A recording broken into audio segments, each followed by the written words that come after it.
Hello everyone, welcome and welcome back to my channel The Editorial. Right now I'm going to discuss the Australia hosts largest drill involving 19 nations with chances of Chinese scrutiny. एक Australia ने एक बहुत बड़ी एक war drill की है, largest ever in 2025। ये चल तो काफ़ी देर से रही है ये जो ड्रिल, बट ये लार्जेस्ट थी बिकॉज इसमें बहुत सारी कंट्रीज इन्वॉल्व थी। और ये टॉपिक जो है, ये एक्सरसाइज, इस एक्सरसाइज का नाम है तालिस्मान साबरे।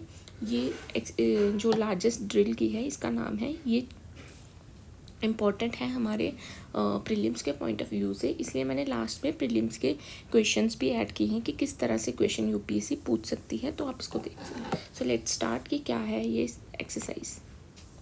सो एक्सरसाइज तालिस्मान साबरे, इसके बेसिक फैक्ट देख लेते हैं कि ये क्या टाइप है। टाइप का मतलब है ये कितने साल बाद होती है। ये बाइनेलियन है। बाइनेलियन का मतलब क्या है कि 2 ईयर्स में एक बार होती है। एंड मल्टीनेशनल में बहुत सारी कंट्रीज इन्वॉल्व होती है। मिलिट्री एक्सरसाइज है। ओके, नाउ ये स्टार्ट कब हुई थी? ये तालिस्मान साबरे स्टार्ट हुई थी 2005 में। और ये इस साल न्यूज़ में क्यों है? बिकॉज क्योंकि ये लार्जेस्ट थी। इस साल जो है ये लार्जेस्ट एक्सरसाइज थी। इसमें बहुत सारी कंट्रीज इन्वॉल्व थी first time.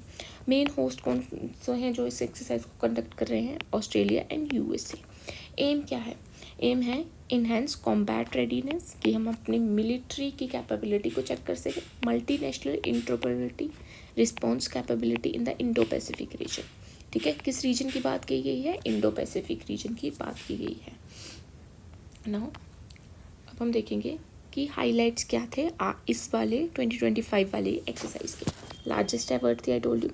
35,000 plus personal add थे। ठीक है, सोल्जर्स ऐड थे। 19 नेशंस इन्वॉल्व थे।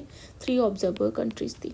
नाउ पार्टिसिपेंट कौन से थे? Main host I told you कि ऑस्ट्रेलियन यूएस थे। Now other country, India is also is one of participants. ठीक है, Japan, Canada, France, UK, New Zealand, Singapore, south Korea, ये सारी कंट्रीज इसमें थी। नाउ ऑब्जर्वर, मलेशिया, वियतनाम, ये ऑब्जर्वर थे। हमें याद नहीं रखना, हमें देखना है कि इंडिया भी एक कंट्री थी जो पार्टिसिपेंट थी, और इन ऑस्ट्रेलिया और यूएसए जो थी होस्ट कंट्रीज थी। लार्जेस्ट थी ये। ठीक है, और ये कब स्टार्ट हुई थी, ये सब चीज़ें हमें देखनी है। नाउ लोकेशंस, किस किस लोकेशंस पे होती हैं? Queensland, Northern Territory, Western Australia, New South Wales, Christmas land, ये सारी जो टेरिटरीज हैं ये किसकी हैं? ऑस्ट्रेलिया की हैं। बट फर्स्ट टाइम जो हुई है पपुआ न्यू गिनिया, जो पैसिफिक ओशन की एक आइलैंड कंट्री है, उस पर हुई है। ठीक है, ये भी चीज़ इंपॉर्टेंट हो जाती है कि फर्स्ट टाइम ये एक्सरसाइज आउटसाइड द ऑस्ट्रेलिया भी कंडक्ट करवाई गई है। Now new feature, debut of HIMARS NASAMS, ये जो हैं ये क्या है? रॉकेट सिस्टम है।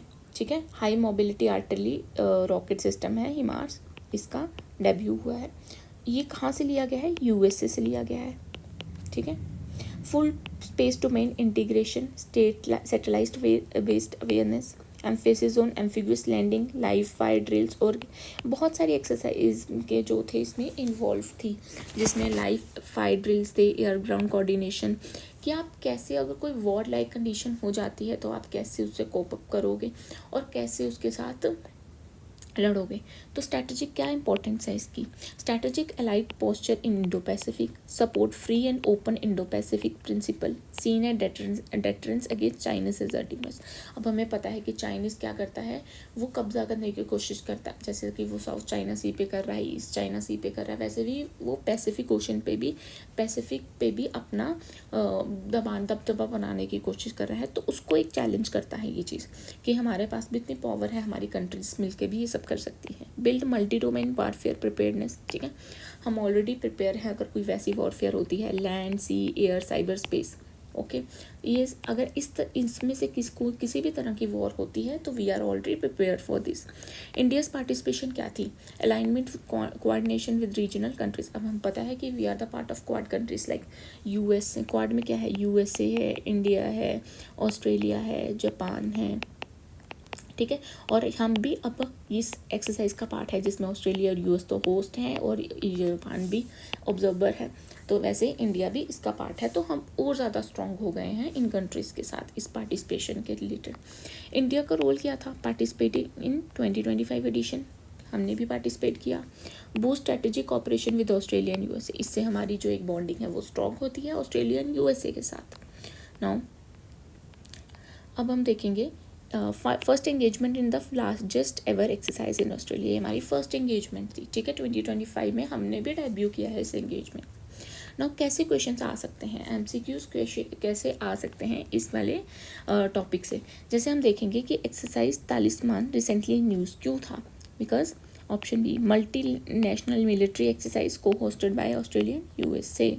नाउ सेकेंड क्वेश्चन हम देखते हैं, which of consider the following statement about exercise Talisman Sabre, ठीक है।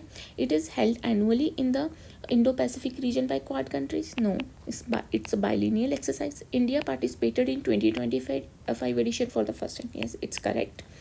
Now the exercise includes space domain and live fire drill, yes, we know that.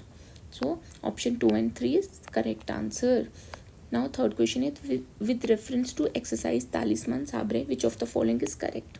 India, it is a biennial exercise started in 2005. Yes, it's correct. It is co-hosted by Australia and USA. This is also correct. So it focuses exclusively on naval warfare. No. It aims to enhance multinational interoperability in the Indo-Pacific region.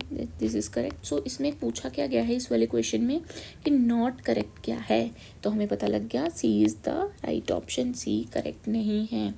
तो इस तरह से prelims में से ये question पूछे जाते हैं, यूपीएससी के प्रीलिम्स में ऐसे क्वेश्चंस आते हैं जो हम पूछ सकते हैं। सो अगर आपको इसमें से ये जो टॉपिक है ये यूज़फुल लगा हो, प्लीज़ आप कमेंट करके बताइए कि मैं कैसे इम्प्रूव कर सकती हूँ और अपने डाटा को, और अगर आपको अच्छा लगा है तो आप इसको लाइक, शेयर एंड सब्सक्राइब कीजिए। Thank you so much.